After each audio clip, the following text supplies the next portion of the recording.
কেন্দ্ৰীয় চৰকাৰে উত্তৰ পূৰ্বাঞ্চলৰ ৰাজ্যৰ পৰ্যটনৰ ওপৰত বিশেষ গুৰুত্ব আৰোপ কৰিছে।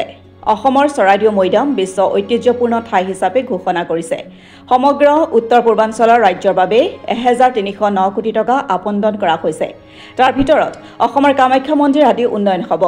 অৰুণাচল, নাগালেণ্ড আদিতো বিভিন্ন প্ৰকল্প লোৱা হৈছে। আজিৰ পৰা তিনিদিনীয়াকৈ কাজিৰঙাত আন্তঃৰাষ্ট্ৰীয় দ্বাদশ পৰ্যটন মাৰ্ট উপলক্ষে শেখাৱতে এনেদৰে কয়। বিশ্বৰ বিভিন্ন ঠাইৰ পৰা পৰ্যটন ব্যৱসায়ী, ছাত্ৰ, গৱেষক আদিৰ প্ৰায় 400 প্ৰতিনিধিয়ে যোগদান কৰা পৰ্যটন সমাৰোহত অসমৰ মুখ্যমন্ত্ৰী ডক্টৰ হিমন্ত বিশ্ব শৰ্মাই কয় যে 2014 চনৰ পাছৰ পৰা পৰ্যটক যথেষ্ট আহিছে। বৰ্তমান উগ্ৰবাদী সমস্যা নাই।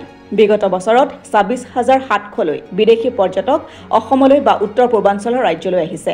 তেনেদৰে 10 লাখ দেশীয় পৰ্যটক অসমলৈ আহিছে। আজিৰ পৰ্যটন সমাৰোহত অৰুণাচল প্ৰদেশৰ মুখ্যমন্ত্ৰী প্ৰেমা খাণ্ডুৱে কয়, অৰুণাচল প্ৰদেশৰ মেচুকা, টাৱাং আদি বিভিন্ন ঠাইলৈ অলেখ পৰ্যটক যায়। টাৱাঙত পৰ্যটক মেলা পতাৰ আয়োজন কৰা হৈছে।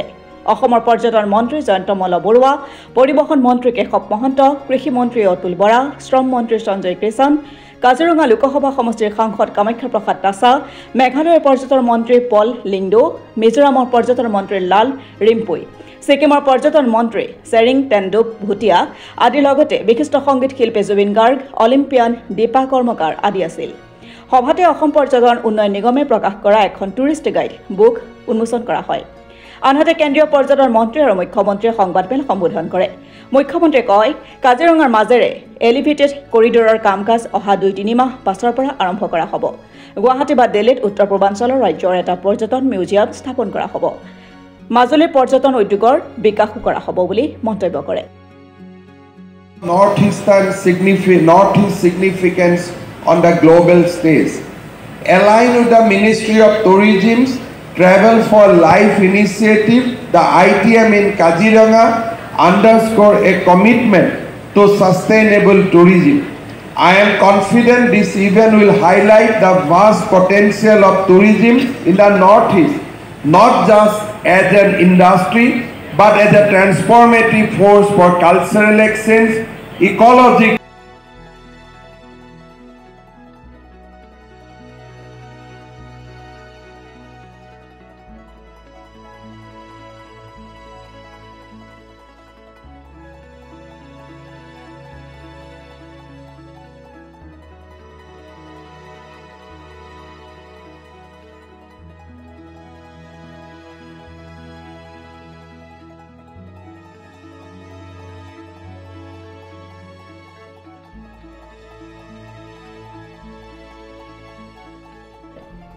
বোকাখাতৰ পৰা ভৱানন্দ কলিতাৰ ৰিপৰ্ট, অসম টুডে।